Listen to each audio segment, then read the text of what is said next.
Before I start bloviating about breasts, I'm just going to give my impression of modern television acting. Here we go.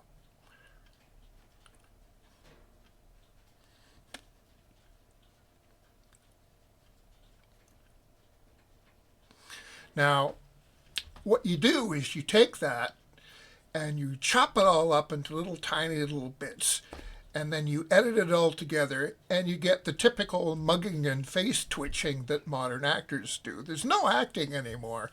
It's all done by the editing staff. It's all like if you say edit every time the little scenelet ends, you're watching something. And the worst shows for this are shows like, let's see, FBI. And I first noticed it with Pebble Hut Productions with Sue Thomas FBI. It was like edit, edit, edit, edit, edit, and scenes of like a maximum of 2 seconds. What actor can act in 2 seconds? Well, what you do is you do a lot of mugging and face twitching and then splice it all together. And I wonder how many of them can really act anymore. Like, they never get a chance to carry a scene. So, I don't think much of modern television. It's over-edited garbage as far as I'm concerned. Now, that said, about big mouthpieces and the horn. I like big mouthpieces. Like, here's my tills. Tills, tills, tills. It's, oh, these numbers are so light. But it's one of the biggest he makes. And I like something for middle brass, something close to 20 millimeters. And I know that sounds kind of big, but I've always liked a big mouthpiece. It just works for me.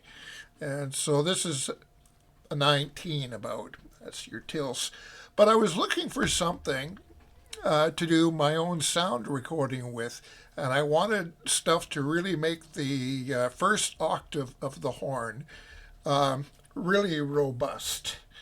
So I looked outside of the world of the horn and looked at Parforce or jagged horn, hunting horn mouthpieces, and I found Joseph Klier, and here is.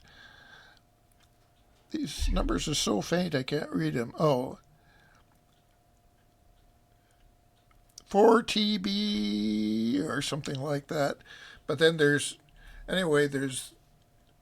this one, this one, this one, and this great big one. And the big one was what I did with a video to get the to really belt out the first octave on the horn. Now, why would I bother doing this at all? Why don't I just torture myself and learn to use a regular mouthpiece in the low horn range? Well, I'm not interested in making more work than is necessary. I like working with the right equipment for the right range. I don't give a rat's arse how everybody else does it. And I want a really big, fat, belty, outy section. I'm not a big fan of the modern horn technique, to tell you the truth. I don't put my hand in the bell. Except for playing in the high range. I don't use double horns. I don't particularly like double horns because they're the best of a bad job. I prefer a single B flat. I've got an E flat, a very old one, with a huge, huge bell.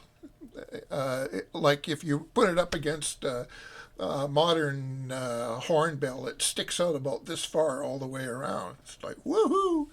But I like my horns in F or in B flat, or in various other keys they come in, because they just perform better. They're like, I've tried, and I used to have lots of doubles and triples, and I'm not keen on triples. They're the worst of a bad job. I prefer singles.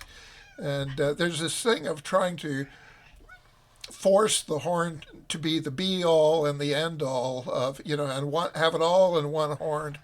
And man, can you imagine doing that with trumpet? I mean, it's theoretically possible to make a double and a triple trumpet. The thing would be a tank, and it wouldn't be the best in all registers. I've played F. I've played E flat, B flat, hybrid trumpets, and let's see, I've tried a few weirdo flugelhorns too, and they're just, yeah, no, nice try, but no cigar. Now, when it comes to sound recording, I don't give a rat's arse about the history or what is traditional or whatever. I do whatever it takes to get the best results sound recording. And, I could learn to play down there, and I can play down there on a regular F horn, but I want to go in there with the option of having a big fat open sound with lots of balls on the sound, and not this thing of faux big sound. It's kind of like some singers I know who try to sound bigger than they really are by it's kind of like actors are like that too. Like, you got a guy like Clint Eastwood. He's got a really high voice and everything like that, but many years of talking like this, he has a faux deep voice, makes him sound more manly. And another example of that was John Wayne. John Wayne has a really high voice. Marion, his real name, has a really high voice. So it's even higher than that.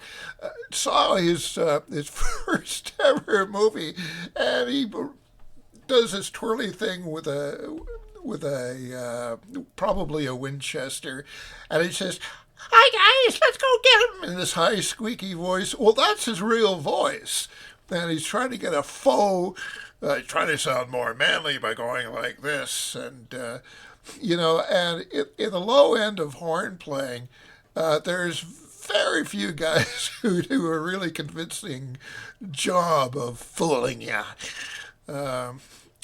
But now the thing is, I've heard jagged horn, Parforcehorns for many years, and I always wondered, if you look on the various websites of the makers of Parforcehorns, it says you can get a Parforcehorn shank and you can get a horn shank.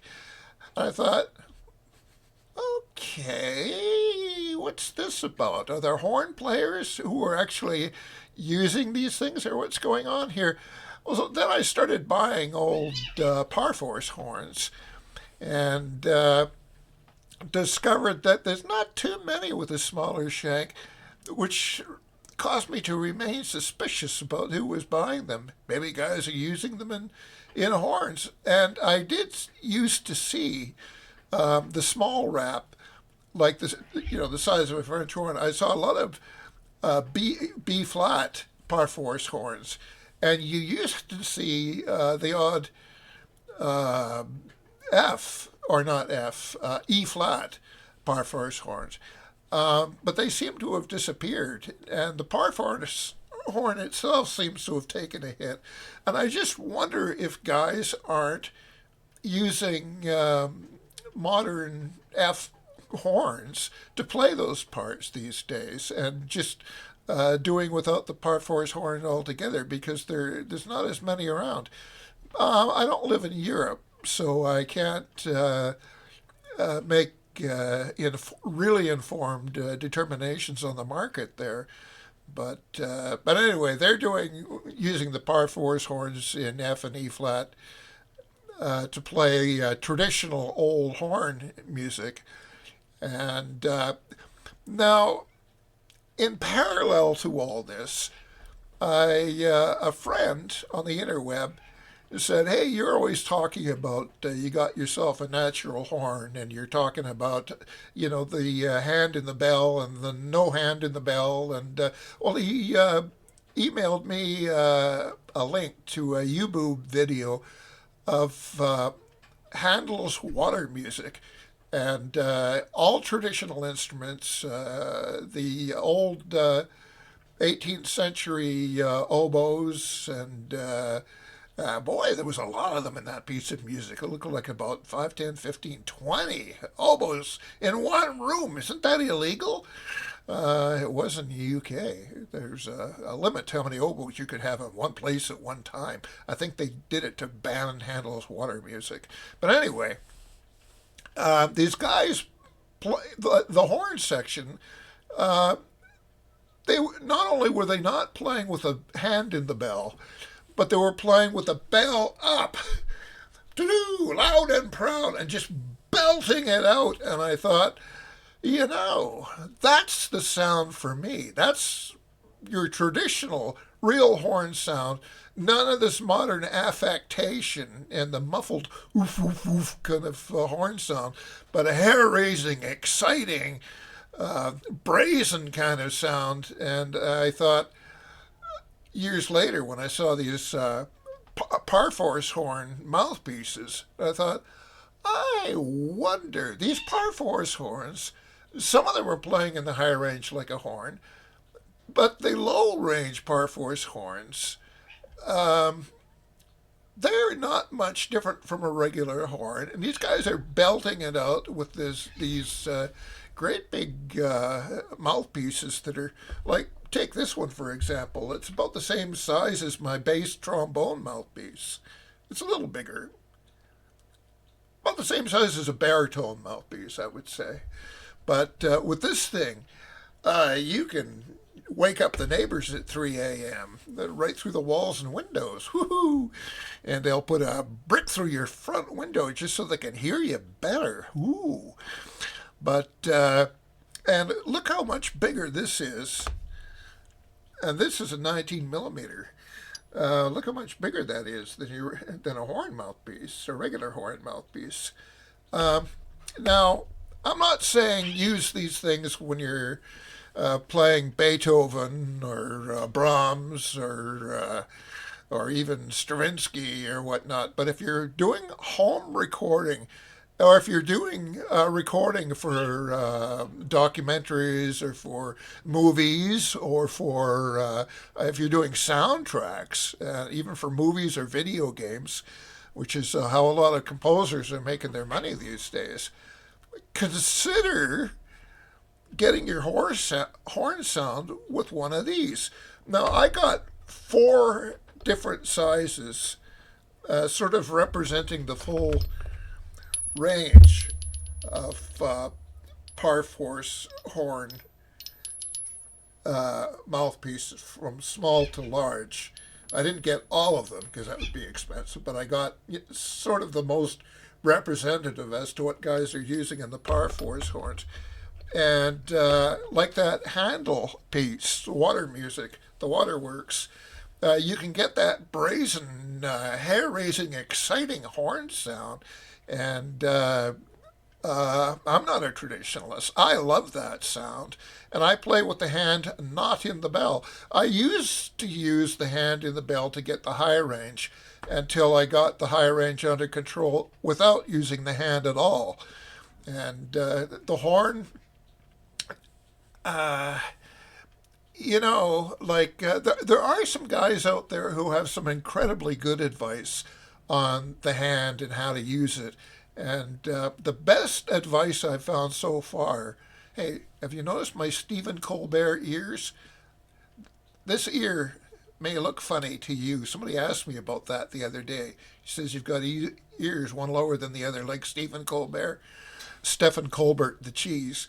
I suspect he had something like me done. I had many operations on that ear because of mastoiditis, some definite posts, and there's a hole so big I could stick my thumb in up to there. No brain, of course.